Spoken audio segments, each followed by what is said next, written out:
नमस्कार दोस्तों, मेरा नाम विनय ओरवेल है और आपका स्वागत है हमारे YouTube चैनल पे। आज हम एक ऐसे शख्स की बात कर रहे हैं जिन्होंने 1857 की क्रांति में एक बहुत ही महान क्रांतिकारी के रूप में काम किया था, जिनके बारे में आज इतिहास मूक है। मतलब कि इनके बारे में ज़्यादा कहीं भी चर्चा नहीं हुई है। अगर मैं आपसे कहूँ कि आप गांधी जी को जानते हैं तो आप कहेंगे हाँ। नेहरू को जानते हैं? हाँ। लेकिन मैं अगर कहूं कि आप बांके चमार को जानते हैं तो आप कहेंगे कि ये कौन है। यही तो इसमें आपकी गलती नहीं है। हमारे देश के इतिहासकारों ने बांके चमार का नाम इतिहास में लिखने से भी इनकार कर दिया, क्योंकि मेन चीज ये एक अछूत जाति से आते थे जो कि तब के समय में बहुत ही गिरी हुई स्थिति में थे, और इन्होंने इतना महान कार्य किया था जिसकी वजह से जो इतिहासकार हैं, जो सवर्ण लोग थे, उन्होंने इनका इतिहास में नाम लिखने से भी मना कर दिया।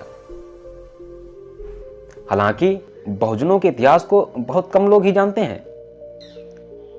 ऐसे में हम आपको दलित महानायकों के दबाए हुए इतिहास को आपके सामने लाने का कार्य करता हूं।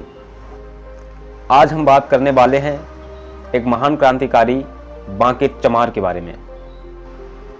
1857 की क्रांतिकारियों में एक नाम बांके चमार का भी था। इनका जन्म यूपी के जौनपुर के कुमरपुर गांव में हुआ था।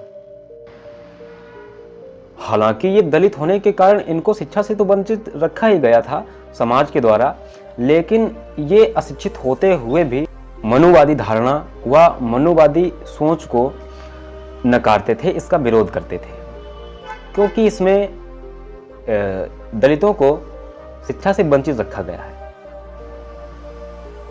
बांके चमार का अंग्रेजों के साथ कई बार सामना भी हुआ, परंतु हर बार ये अंग्रेजों को चकमा देते हुए निकल जाते थे। अंग्रेज कई कोशिशों के बाद भी इन्हें नहीं पकड़ पाए और बांके चमार इनके अंग्रेजों के लिए एक बहुत बड़ी चुनौती बन गए थे। आखिरकार थक हार कर अंग्रेजों ने बांके चमार पर 50,000 की एक बड़ी रकम का इनाम रखा कि अगर कोई भी इन्हें पकड़वाएगा तो उसको 50,000 रुपए देंगे। 50,000 आप समझ रहे हैं कि 1857 के पहले ये बहुत ही बड़ी रकम होती थी। जब आना चलते थे उस समय इनके ऊपर 50,000 की रकम का इनाम रखा गया था, जो अब अगर काउंट करें तो 50 करोड़ की बात हो रही थी। हालांकि अंग्रेज इसके पहले भी एक वीर पासी थे, उनके ऊपर भी 50,000 रुपए की घोषणा कर चुकी थी। ये दूसरे थे। बहुत कम लोग ही ऐसे थे जिन पर अंग्रेजों ने 50,000 का इनाम रखा हो। दुर्भाग्य देखिए, इस देश के कुछ मुखबिरों व गद्दारों ने बांके चमार को अंग्रेजों के हाथ पकड़वा दिया। इन पर मुकदमा चला और इनके 18 दोस्तों के साथ इन्हें फांसी की सजा सुनाई गई। इनको फांसी दे दी गई और ये वीर सपूत शहीद हो गया। ये बहुत ही बड़े क्रांतिकारी थे। बांके चमार के इतने बड़े शहादत को इतिहास के पन्नों पर नहीं लिखा गया। यह बहुत ही बड़ी नाइंसाफी है। इसका कारण केवल एक ही था, क्योंकि ये अछूत जाति से आते थे।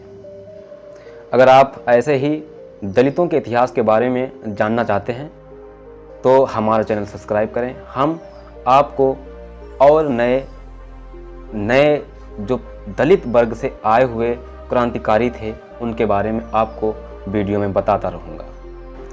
इनके बारे में अगर आपको अधिक जानना है तो आप YouTube या गूगल पर सर्च कर सकते हैं।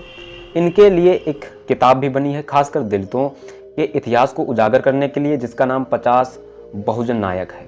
इसको आप लोग जरूर पढ़ें। बहुत ही अच्छी पुस्तक है जिसमें दलित वर्गों के जो क्रांतिकारी हैं उनके बारे में बताया गया है। तब तक के लिए बाय। मिलते हैं अगले वीडियो में एक दलित महानायक की एक कहानी लेकर।